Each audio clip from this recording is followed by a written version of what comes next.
What is up, YouTube? Welcome back to another video. We are continuing the Age of Khonshu. This was made in a tribute to Chadwick Boseman from Marvel Comics. We just finished part 2. We learned that most of the Avengers have been taken out, and the Black Panther finally escaped imprisonment from Khonshu's followers. Do y'all think the Panther will get his revenge on Khonshu? Anyways, let's get started with part 3. 1,000,000 years ago, where we begin the episode with a scene from the planet of the Apes. No, but for real, this is the scene where we get a look at the first Moon Knight avatar, as it seems he is helping Khonshu gather more followers. That is how these gods grow stronger, which leads us to the beginning of some of our favorite heroes and avatars fighting together to take down Moon Knight and his minions. Khonshu takes offense to all the main powers teaming up together and excluding him like he is trash. I believe this is where most of his rage stems from.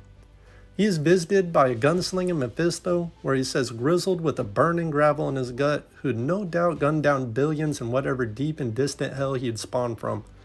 Khonshu knew he was first of many cosmic assassins to come. The age of Khonshu had only begun 1,000,000 years in the making, and the moon god would not see it fall, not for 1,000,000 more. The comic skips to the next scene where we see Captain America, SheHulk, and Blade. Cap and Blade are chasing down this train, where Jen is waiting further down the tracks on Cap's orders. She then transforms into SheHulk to stop the train. Cap hilariously gives these mummies the option to leave. After easily defeating the mummies, Blade says, "You know what I like about you, Rogers? For once I am not the oldest guy on the team." This mammoth of a SheHulk breaks through the side of the train to join Cap and Blade, where she is still talking about how bad the New York Knicks are. I'm an Oklahoma Thunder fan, so I side with SheHulk on this one. Here, we see Khonshu's disciples bunkered down in the final train cart, protecting the cargo. They say stand strong until Cap, SheHulk, and Blade bust through the door, where Cap epically says, "We are the Avengers and you should think about these next few seconds of your life very carefully," where the disciples quickly bow down to the heroes. I mean, for real, look at how crazy SheHulk looks. The team then opens the sarcophagi, where they try to wake Doctor Strange and Iron Fist. The only one awake is Robbie Reyes, the Ghost Rider. He eerily says, "He's not here, Thor's buried in the sky. They're not done, can feel it hunting." Cap tried to tell Robbie Reyes he is weak and delirious.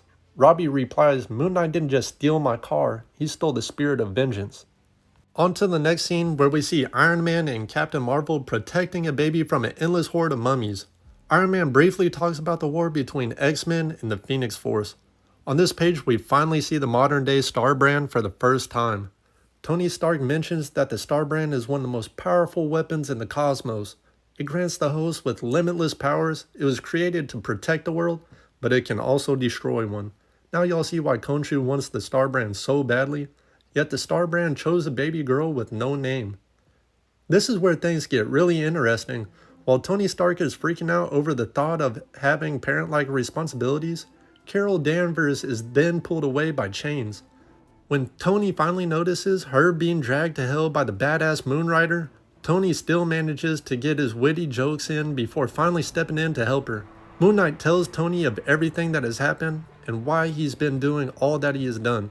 He reveals the pending doom coming from Mephisto, and when Tony hears his name, he completely freezes in fear. Carol then breaks free and swoops in to prevent him from handing over the Star Brand super baby. Tony comes back to the realization and tells Carol to take the baby far, far away. She agrees and quickly flies away. We then get to witness Khonshu easily disposing of Mephisto with Mjolnir, as you see the bodies of 100 Mephistos, yet the more Khonshu kills Mephisto, the more afraid he becomes of him.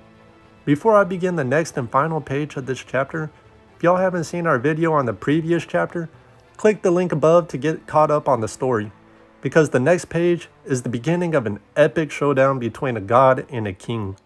Anyways, let's jump into the final page of this chapter. We see Khonshu looking at a mountain of Mephisto bodies, thinking to himself that he still needs more power. Now, the whole time, we are led to believe that Khonshu might possibly be the villain. He has done many unforgivable things, but right here, Khonshu is thinking to himself, "I'm glad there are better men than me in the world. I'm glad there are Avengers. Let's hope I've helped show them the way."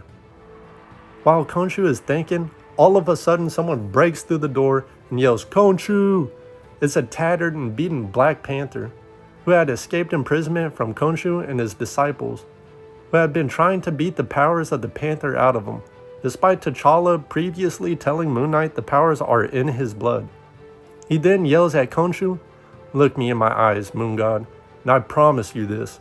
One of us will break here today, and it will not be the Black Panther."